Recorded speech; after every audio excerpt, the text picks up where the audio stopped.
Hello everyone, कैसे हैं आप सब। आज के इस वीडियो में हम बात करने जा रहे हैं अपने सबसे फेवरेट सब्जेक्ट की, दैट इज़ फिज़िक्स।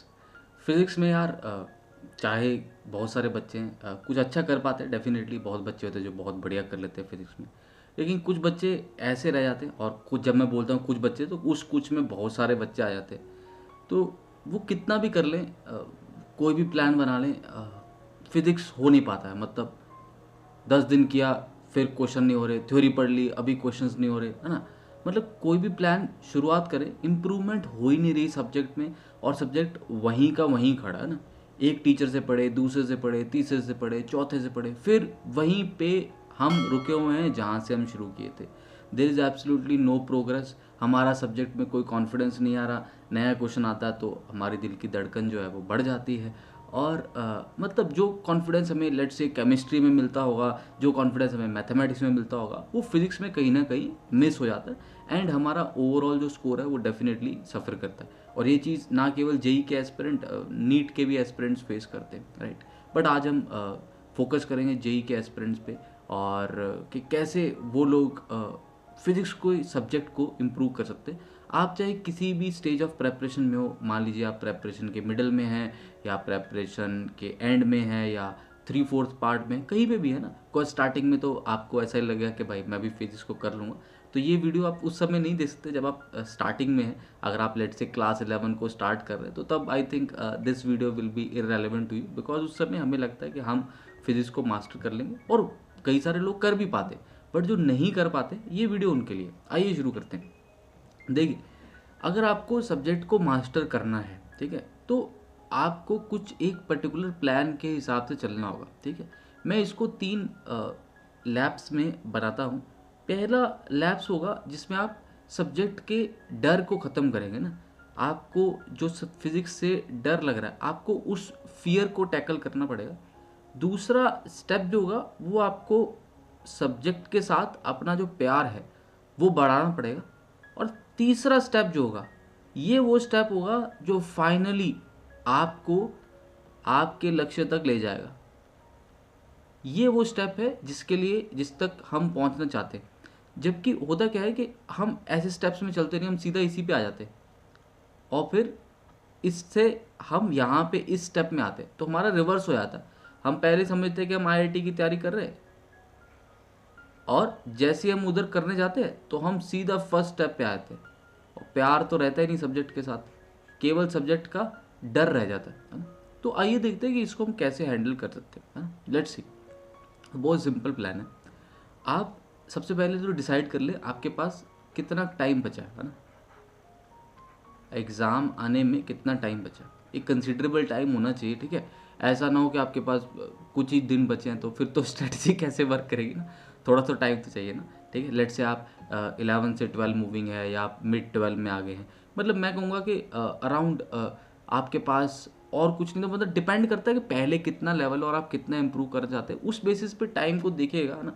कुछ करंट लेवल आपका हो भी सकता है, जरूरी नहीं आप जीरो पे हो, ठीक है। तो आप एक पर्टिकुलर लेवल से एक पर्टिकुलर लेवल जा सकते हो। ऑब्वियसली बात है, आप देखिए, एक बंदा अगर 3 महीने फिजिक्स पढ़ेगा और एक बंदा अगर 9 महीने फिजिक्स पढ़ेगा, तो दोनों की जो इम्प्रूवमेंट है वो डिफरेंट स्केल पे होगी ना। वो तो कोई इसमें दो राय नहीं है। तो आप अपने हिसाब से नंबर ऑफ डेज ढूंढ लीजिएगा कि कितने दिन हैं आपके एग्जाम में, ठीक है।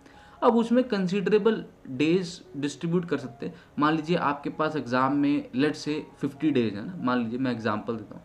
तो 50 डेज में आप कितने चैप्टर कर लीजिएगा ना, कितने चैप्टर करें, ज़्यादा से ज़्यादा 10 चैप्टर कर पाएंगे, उससे ज़्यादा थोड़ी कर पाएंगे, ठीक है। 5 दिन में एक चैप्टर करेंगे, उसको मास्टर करेंगे। अगर जेई मेन लेवल तक भी लेके जाना है तो मैक्सिमम 10 चैप्टर्स हो पाएंगे ना, यू कैन डू दैट। अगर आपके पास लेट से 120 डेज है ना, मान लीजिए आपके पास 4 महीने हैं, तो आप थोड़े ज़्यादा चैप्टर कर पाएंगे ना। लेट से उस सिनेरियो में आप थोड़ा स्लोली पढ़ते हैं, बीच में कुछ मॉक टेस्ट भी देते हैं, तो मोर और लेस आप बोल सकते हैं कि आप अराउंड लेट से 15 चैप्टर हो गए, या लेट से 18 चैप्टर हो गए ना, 15 से 18, उस हिसाब से आप कर सकते हैं। डिपेंड करता है कि कितना टाइम और आपके अंडरस्टैंडिंग स्किल्स कैसे हैं, वो आप डिसाइड करिएगा। अब मैं तो आपको प्रोसेस बताने जा रहा हूँ, वो जो 3 स्टेप मैंने बताए, आप उस पर फोकस करिए। बाकी तो आपको पता है कैसे सब्जेक्ट को पढ़ना है ना, वो आप मेरे से शायद बेहतर जानते होंगे।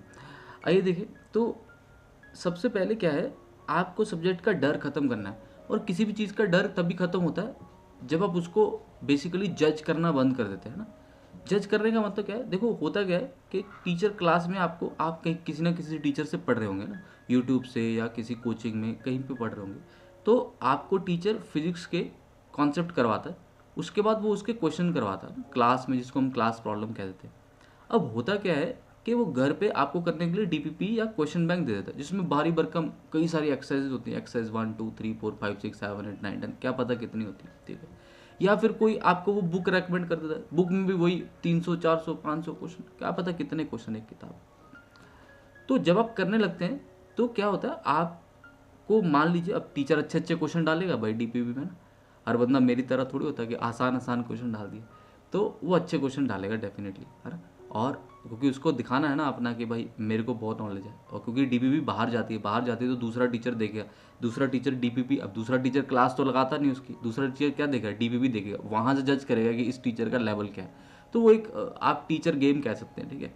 तो पीयर प्रेशर होता है ना, तो जैसे तुम्हारे बीच में पीयर प्रेशर होता है, वैसे टीचर्स के बीच में भी पीयर प्रेशर होता है, ठीक है।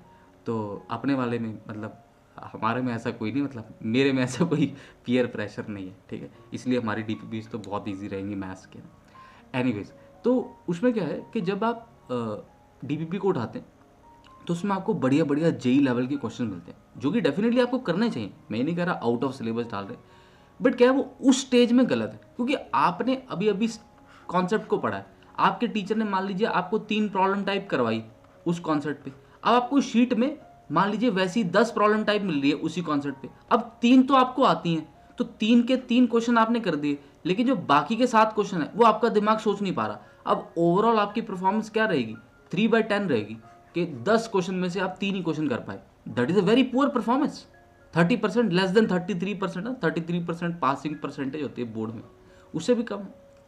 तो किसका मन करेगा दोबारा फिजिक्स को पढ़ने का उसी एंथुजियाज्म के साथ जिसके साथ आप पहले पढ़े थे, क्योंकि अगर यहाँ पे 8 क्वेश्चन 7 क्वेश्चन हो जाते तो आपका अगले पार्ट के लिए मन करता, जब पिछला ही नहीं हुआ तो आगे जाने का मन ही नहीं करता, जबकि आपको आता है, आपने पढ़ लिया है, क्लास में समझ में भी आ गया है, क्लास प्रॉब्लम भी कर ली, लेकिन आपका मन मानने को तैयार नहीं है, क्यों, क्योंकि क्वेश्चन नहीं हो पाए। तो आपको पहले स्टेप में क्या करना है, आप पढ़िए जहाँ से मर्जी पढ़िए, किसी भी टीचर से कैसा भी कंटेंट हो, आप उसके क्लास प्रॉब्लम्स करिए, क्वेश्चंस जो क्लास में कराते हैं वो, और कॉन्सेप्ट्स करिए, लेकिन घर पे बहुत आसान क्वेश्चन करिए, very easy problems, very easy, ठीक है, बोर्ड लेवल न्यूमेरिकल कह लीजिए।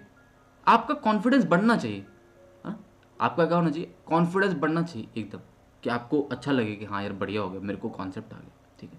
ये पहली स्टेज है, जैसे चैप्टर चल रहा है, जब टीचर काम करा रहा है उसके साथ साथ ये स्टेज चलाने का है ना।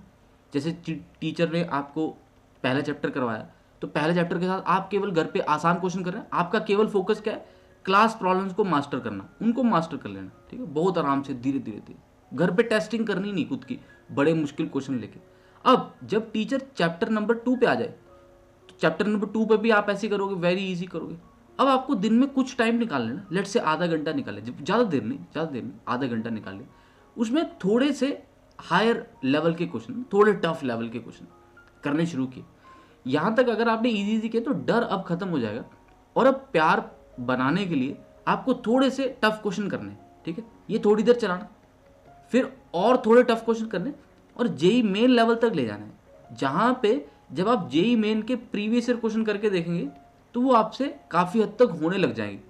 अब आपका सब्जेक्ट के साथ प्यार बन जाएगा, क्योंकि जब जेई मेन के क्वेश्चन होने लग जाते हैं PYQ, तो अपने आप ही सब्जेक्ट अच्छा लगने लग जाता है। हम केमिस्ट्री को कितनी देर पढ़ते हैं ना, बहुत ज़्यादा टाइम देते हैं केमिस्ट्री को, इनऑर्गेनिक को तो और ज़्यादा देते हैं, क्योंकि इनऑर्गेनिक में क्या है, कभी वो डिस्टर्ब नहीं करता हमें ना, एक हमें दिया है क्वेश्चन, उसका आंसर C है, तो बस याद कर लेने का, उसमें ज़्यादा दिमाग नहीं लगता ना, टेस्टिंग नहीं होती उसमें, केवल मेमोरी टेस्टिंग है, वो बंदा कहता है कि मैं याद कर लूँगा, तो परेशान नहीं करता इनऑर्गेनिक केमिस्ट्री, केवल याद करना है तुम्हें। लेकिन फिजिक्स जैसा, मैथ्स जैसा सब्जेक्ट जो है ना, ये परेशान कर देता है, न्यूमेरिकल स्पेशली परेशान करेंगे जहाँ पे भी आएंगे, तो वो हमें अपने माइंड को परेशान नहीं करना, हमें उसके साथ प्यार बनाए रखना। अब जब इस स्टेज में पहुंच जाए, ये सारी जो स्टेज है जेई मेन वाली, ये आपको सिलेबस कंप्लीशन तक लेके जानी चाहिए ना, जब तक आपका सिलेबस कंप्लीट होता है तब तक कोशिश करें कि अब आप जेई मेन लेवल तक काफ़ी चैप्टर्स को ले जा पाएँ। लास्ट वाले चैप्टर्स को ले आने में थोड़ा टाइम और लगेगा, लेकिन जो शुरू वाले चैप्टर हैं वो जेई मेन लेवल तक पहुँच गए होंगे, आपने बीच बीच में रोक रोक के रिवीजन की होगी, जैसे हर हफ्ते रिवीजन कर ली, 2 हफ्ते के बाद रिवीजन कर ली, ऐसा करके। और फिर जब आपका सिलेबस खत्म हो जाए, अब आप एडवांस लेवल की प्रॉब्लम्स को पिक करना शुरू करिए, ठीक है, वन बाय वन। एडवांस में भी बेसिकली दो तरह के क्वेश्चन होते हैं ना। एडवांस में एक ऐसे क्वेश्चन होते हैं जो आए तो एडवांस में होते हैं लेकिन होते मेंस लेवल के, ठीक है, एडवांस में भी मेंस लेवल के क्वेश्चन आए थे। और एक होते हैं एक्चुअली जो एडवांस लेवल के, जो एक्चुअली एडवांस लेवल के, ये बिल्कुल लास्ट में करने हैं।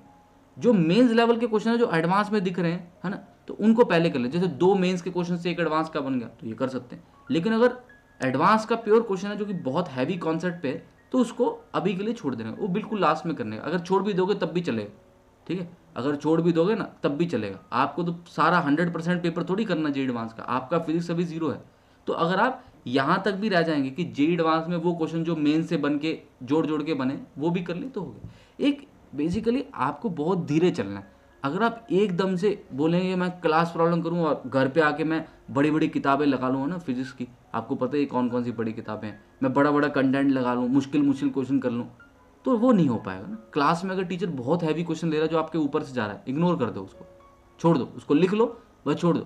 पहले तुम अपने लेवल से देखो ना, तुम्हें देखना। और हमेशा अगर आप 12th में पहुंच गए हैं तो जहाँ पे 11th की फिजिक्स का यूज़ है वो पहले करनी है आपको 12th से, है ना। आपने मान लो इलेक्ट्रोस्टैटिक्स शुरू कर दिया, वेक्टर आपको आता नहीं, तो फिर क्या फ़ायदा, है ना। फिर इलेक्ट्रोस्टैटिक्स शुरू करने का क्या फ़ायदा, फिर आप टाइम ही वेस्ट कर रहे हो। फिर बेटर है कि पहले आप वेक्टर पढ़ लो, थोड़ी देर बाद पढ़ लेना इलेक्ट्रोस्टैटिक।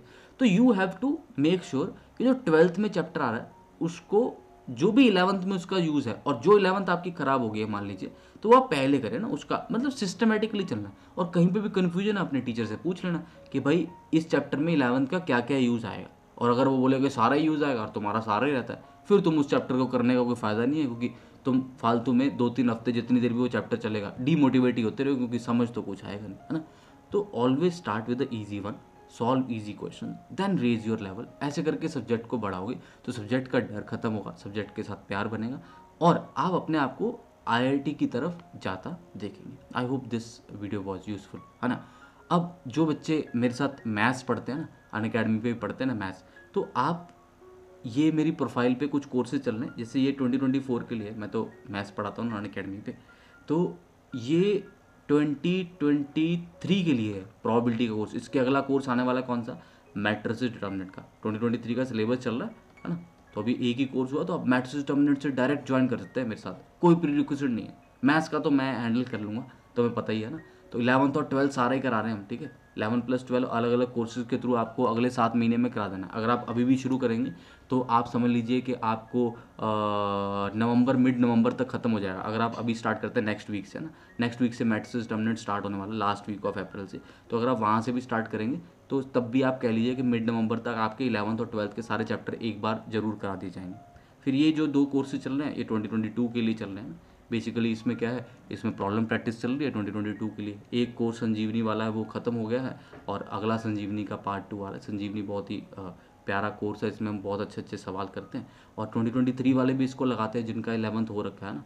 अब सब लोग का तो वेस्ट नहीं होता ना 11th, कुछ लोग तो मेरे साथ भी पढ़े थे लास्ट ईयर, तो जिन्होंने फॉलो किया था तो उनका 11th तो अच्छा है, तो वो लोग अभी प्रैक्टिस कर रहे हैं 11th की 12th के साथ। तो आपका भी अगर 11th अच्छा है तो आप भी 12th के साथ साथ 11th की प्रैक्टिस कर सकते हैं। और 2022 वालों को तो भाई लगाना ही है पूरा कोर्स, ठीक है। तो ये है, अगर आप प्लेटफॉर्म पे आने वाले हैं तो आई थिंक आज ये लास्ट डेट है इस ऑफ़र की, ये 20 अप्रैल तक है, जिसमें आपको 3 मंथ के सब्सक्रिप्शन पे 1 मंथ फ्री मिल रहा है, 12 मंथ पे आपको 3 मंथ फ्री मिल रहे हैं, प्लस 12 मंथ सीबीएसई फ्री मिल रहा है ना, सीबीएसई का फ्री हो गया।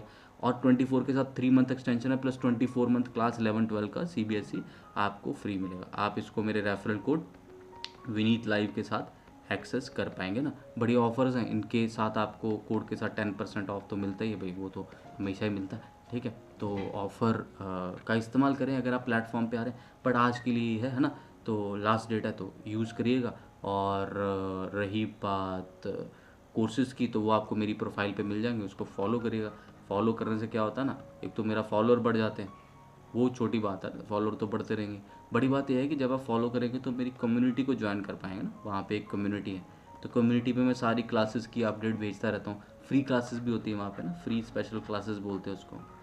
तो वो उसमें आप आके मेरे साथ इंटरेक्ट कर सकते हैं, कोई प्रॉब्लम शेयर करनी है तो कर सकते हैं ना, डिस्कस कर सकते हैं, जो भी आपको स्ट्रेटजिक चीज़ें हों बाकी उसमें प्रैक्टिस सेशंस भी चलते रहते हैं समय समय पे। आजकल थोड़े स्ट्रेटजी के सेशन ज़्यादा चल रहे हैं क्योंकि बहुत सारे लोग प्रेपरेशन स्टार्ट कर रहे हैं, तो इस समय वो ज़रूरत है। आगे चल के हम प्रॉब्लम सॉल्विंग के सेशंस चलाएंगे। पीछे आप देखेंगे तो प्रीवियस ईयर के सेशंस हैं, वहाँ पे फ्री सेशंस पड़े हैं PYQs के ना। पूरी मैंने जो सारे कोर्सेज है उसको एक एक्सेल गूगल शीट में डाल रखा है। गूगल शीट का लिंक जो है वो मैं डिस्क्रिप्शन में डाल दूंगा, ठीक है। तो डिस्क्रिप्शन में आपको लिंक मिल जाएगा, वहाँ पे आपको सारी मेरी स्पेशल क्लासेस जो है या मेरे जो प्लस कोर्सेज या जो रैंक बूस्टर कोर्स है वो सब वहाँ पे मिलेंगे, ठीक है। तो बस that will be all for this video. I will see you very soon with the next video on our channel. Stay subscribe and I wish you all the very best. Bye bye, take care.